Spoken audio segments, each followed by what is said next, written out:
mendengar ada keponakan gurunya yang tinggal di Solo, beliau tanpa pikir panjang langsung berangkat ke Solo. Kalau Hasyim Asy'ari seperti itu, lalu kita balik, apakah Ki Hasyim Asy'ari tidak memiliki murid atau santri dari kalangan Ba'alwi? Lantas apakah ada dari kalangan Ba'alwi yang sesantun Mbah Hasyim Asy'ari memperlakukan keluarga gurunya?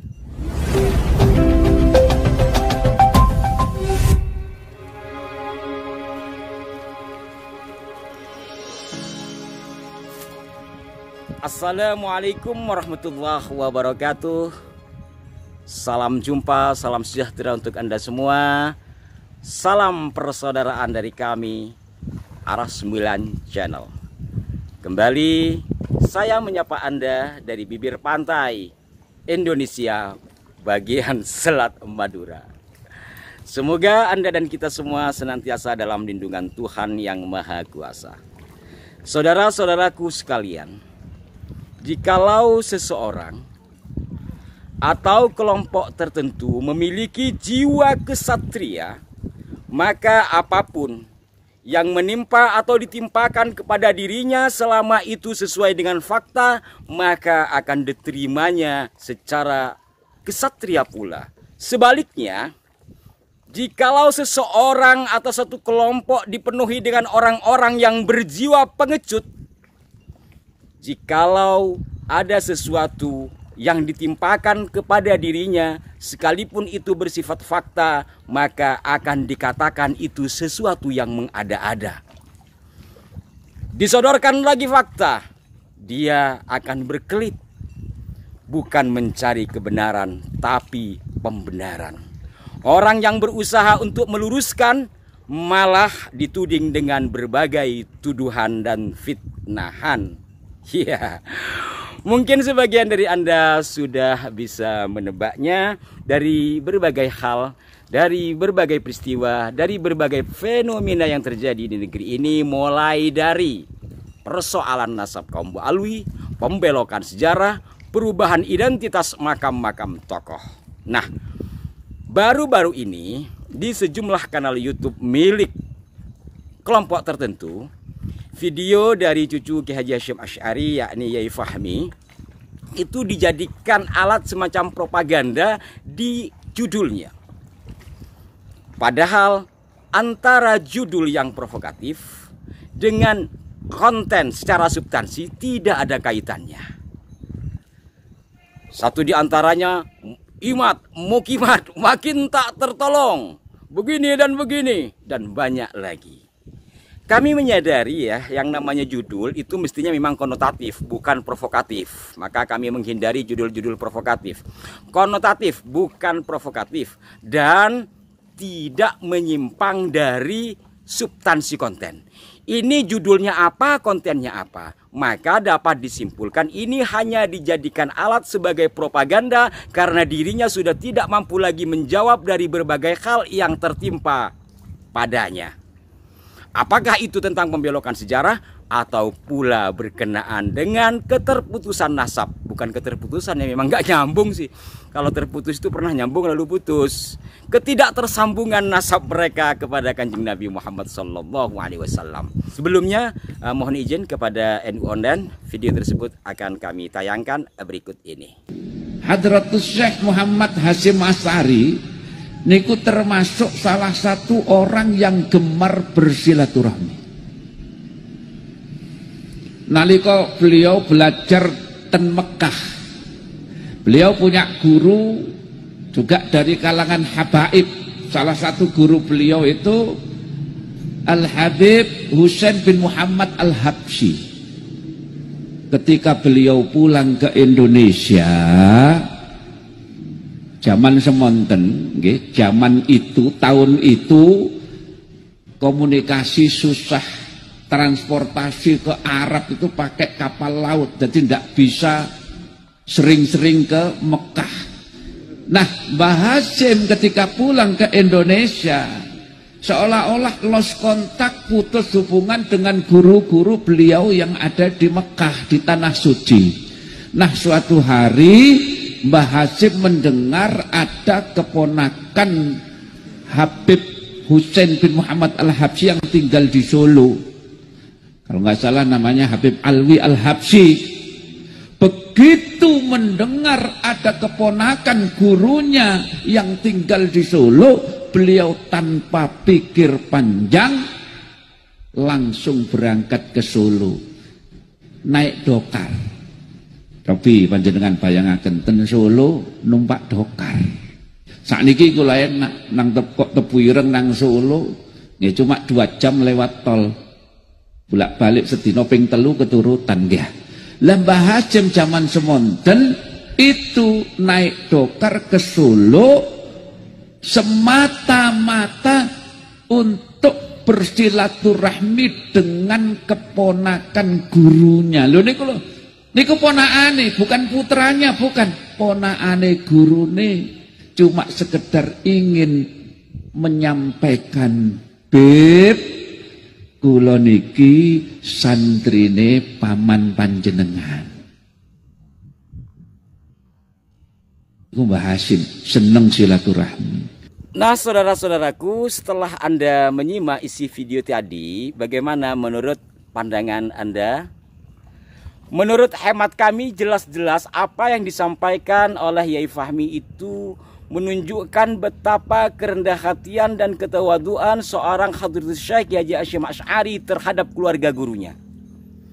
Mestinya arah itu yang disampaikan, bukan dijadikan alat propaganda sebagaimana dilakukan oleh kelompok tertentu itu. Maka sebagian kawan saya maklumlah, itu kan logika jongkok kaum minhum katanya. Ya, logika jongkok ini agak ngeri juga kalimat ini. Tapi apakah ini juga bagus ya buat judul? Minhum dalam pengertian setengah sangking ya, bukan miring. Jadi sekali lagi saudara-saudaraku, mestinya video itu dijadikan teladan bagi kita betapa seorang Ki Haji Hasyim Asy'ari terhadap keluarga gurunya pun begitu hormat, apalagi terhadap guru. Mestinya ke sana. Nah, ini kebetulan bulan Oktober ya, mendekati Hari Santri Nasional. Ini juga harus kita fahami, siapapun guru kita, ya, siapapun guru kita. Dan kalau kita balik, apakah Ki Hasyim Asy'ari tidak memiliki murid atau santri dari kalangan Ba'alwi? Lantas apakah ada dari kalangan Ba'alwi yang sesantun Mbah Hasyim Asy'ari memperlakukan keluarga gurunya? Mestinya kan ke sana. Dan juga harus diingat, Mbah Hasyim Asy'ari tidak hanya berguru kepada seorang Habib. Beliau banyak gurunya, termasuk diantaranya yang paling kita kenal adalah Syekhona Khalil Bangkalan. Bahkan Syekhona Khalil Bangkalan juga yang memberikan restu berdirinya Nahdlatul Ulama, ya, bukan Habib. Dan dari beberapa sumber, Syekhona Khalil juga memiliki murid dari kalangan Ba'alwi juga. Lagi-lagi kalau kita pertanyakan, apakah keluarga dari Ba'alwi yang menjadi murid dari Mbah Khalil Bangkalan itu bisa berlaku sebagaimana yang telah dilakukan oleh Mbah Hasyim Asy'ari? Kenapa hal itu terjadi? Di kalangan pesantren sangat umum kita mengaji kitab Ta'limul Muta'allim, di mana di sana ada kalimat atau makalah yang dinisbahkan kepada Sayyidina Ali. Di antara kalimatnya adalah ana abduman allamani harfan wahidan, dan seterusnya. Saya adalah budak dari seseorang yang berikan pelajaran kepadaku walaupun itu hanya 1 huruf. Andai pun aku dijual, niscaya aku bersedia. Kurang lebih seperti itu kalimatnya, dan itu direalisasikan, bukan hanya disampaikan. Hal lain saudaraku, ini kembali lagi kepada Hari Santri ya. Kalau Ki Hasyim Asy'ari memperlakukan hal seperti itu terhadap keluarga gurunya, Mbah Khalil Bangkalan dalam kisah tutur yang beredar dan sangat dikenal, bukan hanya kepada keluarga gurunya beliau rendah hati, beliau ta'adduban, beliau andap asor, tetapi sampai kepada kuda yang berasal dari daerah gurunya. Kisahnya adalah ketika mondok di Mekah, Syekhona Khalil ini kan satu di antara gurunya adalah berasal dari Bima ya, si Abdul Ghani kalau tidak salah, Al-Bimawi. Nah, ketika Syekhona Khalil sudah di Madura, ketika sudah jadi kiai lah kasarnya, pada satu saat beliau nompak delman atau dokar kata orang Madura. Di depan dokar yang ditumpangi oleh Syahna Khalil itu ada dokar lain. Kemudian dokar yang ditumpangi oleh Syahna Khalil ini kusirnya mau menyalip. Lalu Syahna Khalil menanya kepada sang kusir, "Pak Kusir, itu dokar depan kita kudanya kuda mana itu?" Dijawablah dengan oleh sang kusir, "Itu kuda engkel, Kiai, jeren engkel," gitu kata orang Madura ya. Itu kuda engkel, asalnya dari Bima. "Oh, kalau dari Bima, jangan nyalip, jangan didahului." "Kenapa, Kiai? Kita kan sedang buru-buru nih." Kurang lebih begitulah kalimatnya ya. "Iya, kita buru-buru, tetapi saya ketika di Mekah pernah berguru kepada ulama dari Bima. Maka tak pantas sekalipun itu kuda karena berasal dari Bima, saya mendahului kuda yang ada di depan kita itu. Jangan didahului." Ini sekali lagi kisah tutur, kebenarannya wallahu a'lam, tapi sangat populer di daerah kami di Bangkalan. Artinya kalau kembali ke tadi, jangankan kerabat dari gurunya itu hanya manusia. Ini sampai kuda pun diperlakukan seperti itu. Begitu tawaduknya kiai-kiai kita terhadap guru, keluarga guru, bahkan hal-hal yang dinisbatkan kepada gurunya. Sekali lagi kalau saya bertanya, apakah ada dari kalangan minhum yang berlaku seperti itu? Nah, saudara-saudaraku sekalian, dari apa yang kami sampaikan, semoga ada titik manfaat yang bisa dipetik minimal ya untuk menambah berbagai hal, menambah perbendaharaan pengalaman lah ya. Dan mohon maaf jikalau ada kekeliruan, dan mari kita tetap menjaga persatuan dan kesatuan, dan semoga persoalan gunjang-ganjing ini cepat selesai, karena pada dasarnya apa yang disampaikan oleh Kiai Imad berdasarkan data, apa yang disampaikan kami atau mungkin oleh kawan-kawan yang lain berkenaan dengan pemalsuan sejarah, perubahan identitas tokoh-tokoh yang dilakukan oleh oknum Ba'alwi, oknum tapi banyak, itu sesuai pula dengan data. Maka apalagi, marilah kita bersikap kesatria, saudara. Sampai jumpa, mohon maaf jikalau ada kekeliruan, berikan masukan yang konstruktif di kolom komentar. Dan belakang saya anak-anak Madura sedang memancing ikan, bukan memancing kerusuhan dan permusuhan. Bye.